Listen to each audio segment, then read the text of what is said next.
Svitlana Romanko is the founder and the director of Ukrainian organization Razom We Stand, which grew out of a successful Stand with Ukraine campaign to end the global fossil fuel addiction that feeds Putin's war machine, by the way. If you didn't know that, Svitlana, good afternoon. Glad to have us. Good afternoon. Thank you so much for having me. Yeah, well, the pleasure is all mine. I said, good to have us. I said, but I should be saying, good to have you. It's really, I know that you're in the airport right now and it's quite stressful. So, anyway, thank you so for your time. The first question, sanctions against Russia. Well, some say they're not working well enough because famous business paradigm, just business, nothing personal, is impenetrable. And there is nothing people like you and me can do about it. Like Russia still sells oil and even buys microchip, navigation microchip, for its missiles that are fired at Ukraine every day, while the West shares its deepest concerns and fears of escalations. So my question is: so are sanctions, pardon me, working or not? Yes, sanctions are working, and it's a misconception just to suspect that they are not working at all. And in the past, we were able, all of us collectively, to deprive Russia of 400,000 billions of fossil fuel profits. And as we can see now, Russian profits significantly decreased, especially, as we say, about Gazprom, losing 75% of its profit in 2023. And I agree with you that sanctions are not that effective, that they could be potentially. Of course, there is a huge need to enforce them properly and to enact the criminal liability for sanctions breaks, and also to impose a new stricter sanctions, for example, on Russian LNG, and also to close refining loopholes on Russian oil and refined oil products. Well, sure, but Trump alone and Trump and Saudi Arabia for sure can do together a joke out of Putin by dumping the oil quotes, the prices. How likely this is going to happen? Am I right? I think you could be highly right. I Right. think maybe 80% of Okay. possibility exists, and when the Russian oil barrel price drops lower than 40 US dollars, the economy will collapse. And I am still hopeful we will see that in the first few months since Trump takes presidency in a full scale. And of course, Russia has to be punished for the war atrocious in Ukraine. And this must happen in the form of sanctions, but also blocking all financial services for Russian fossil fuels and for Rosneft and Lukoil and other Novatek projects in Siberia and in Yamal Peninsula, Sure. in everywhere in the north of Russia. Well, you said the collapse of Russian economy. This is music to my ears.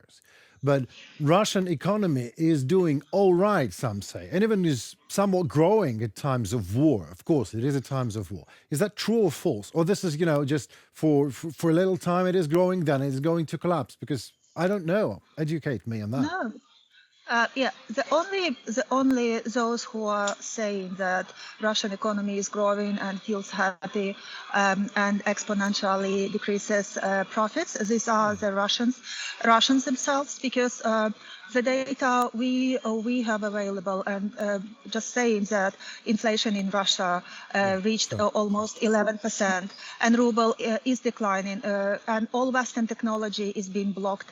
And also, Russia has to sell oil by discounts, and India just abandoned purchases of Russian oil, which shrinks the market for Russia. So they are not doing well. The sovereignty fund is really thinking, and there are no money to spend that much for the weapons. Of course, they do have some reserves, but as projected by a few research think tanks, we will see a huge decline in the next year if we tighten sanctions, impose a ban on Russian fossil gas across Europe, but also lower the price cap for Russian oil. Well, I could be listening to you forever. I just like what you're saying. I mean, the collapse of Russian economy and it's grinding down and everything. But if that would be up to you in terms of sanctions, what kind of sanctions would you have introduced on as a cherry on the top on the Russian Federation so it's going down to make sure? If I were J7 Right. political leaders, Right. I would immediately impose a full oil ban and full fossil gas ban immediately in the beginning of full-scale invasion.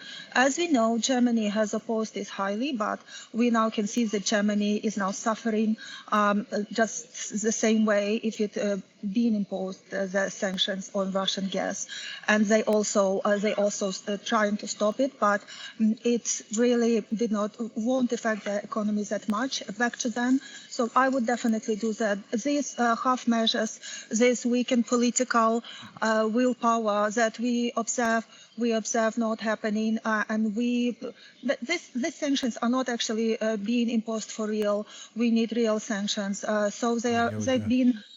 they've been half effective, but we need real enforcement, and we need to impose sanctions on the third countries which are still buying Russian oil, refined products, and also LNG gas. But the main question is Europe, because Europe is the leader of democratic world, and they have to ban Russian gas and especially LNG. But they increased buying it just recently. Right. Well, So yes, exactly this my is a point. kind of Yes, this is the world political leaders' hypocrisy that they are expressing in hope to exchange their weak willpower to sanction Russia into more voters and more Right. success during elections. But Absolutely. as we can see, keeping Russia doing what they are doing, destroying our country, terrorizing our nation, and genociding us, basically, it won't strengthen neither Europe nor world. Well, amen to that. You're absolutely right. I mean, I guess when the sanctions, well, the Russian missile would finally, I hope not, but if it will fly to nearly the place where the high chairs in Russia, in Europe are sitting, I think that the policy would change swiftly. But we have Mayama Shamayama, we have what we have. So thank you so very much for your time and expertise, and have a nice flight. Thank you so much. Have a good and safe evening. Thank Thank you. you. We'll Bye. try. Super.